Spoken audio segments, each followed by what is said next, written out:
ल हेर्नुहोस् साथीहरू, यस्तो दामी भ्यू छ आज चाहिँ।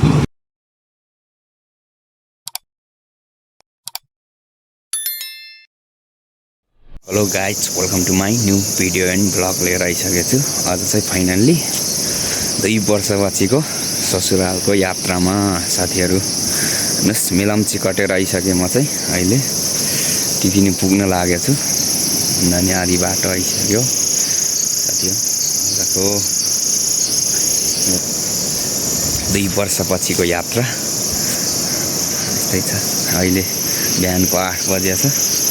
हेर्नुहोस्, बाटोतिर सुनसान हुँदो रहेछ। यतातिर यता मुनि खोला बगिरहेछ।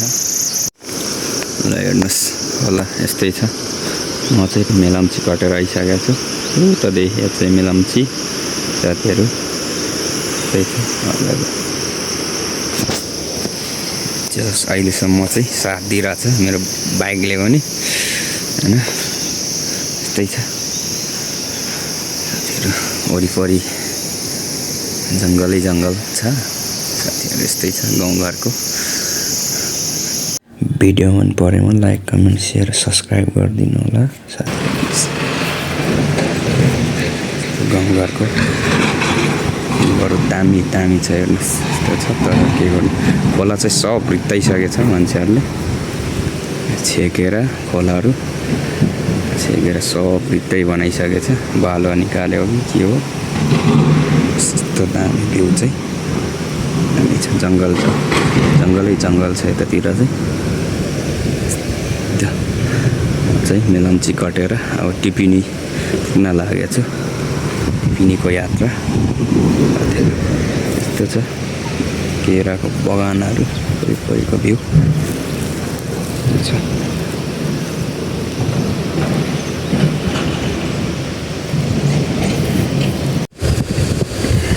ल हेर्नुहोस्, यो टिपिनीको खोला, इन्द्रवटी खोला, टिपिनी बजार यस्तो साथीहरू। अस्ति पहिरो गएछ यतातिर चाहिँ, खोला झन्डै पुगेछ। ल हेर्नुहोस्, अब चाहिँ करिब पुग्न लागेको छु।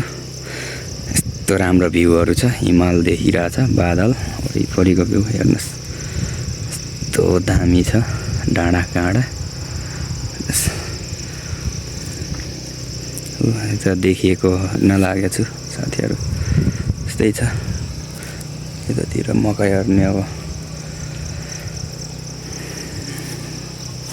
यतातिर चाहिँ धान रोप्नलाई छोडेर रहेछ साथीहरू। यस्तै छ।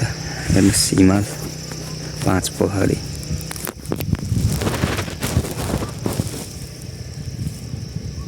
यस्तो दामी छ भ्यू आजको। बिहान पानी पर्ला जस्तो थियो साथीहरू। अहिले चाहिँ दामी छ भ्यू। घामले हल्का फुल्का लागेको छ। यस्तै छ। अब चाहिँ पुग्न लागेको छु साथीहरू। यस्तै छ। बाटो चाहिँ डेन्जर रहेछ। बल्लैले आइपुग्यो साथीहरू। जस अहिलेसम्म साथ दियो मेरो बाइकले पनि। अन्त हेर्नुहोस्, पारी यस्तो पहिरो गएछ डाँडातिर। डाँडा काँडाको भ्यू हेर्नुहोस्, गाउँघरको त्यही छ। त्यो भ्यू चाहिँ दामी छ है। हिमालय बिचमा देखेको हिमाल अहिले बादलले छोपिरहेको रहेछ साथीहरू। म पुग्नुपर्ने चाहिँ तल जस्ताको घर देखेको ठाउँमा जानुपर्ने हो साथीहरू। भन्दै आजको भिडियो यति नै भन्दै छुट्टिन्छ है।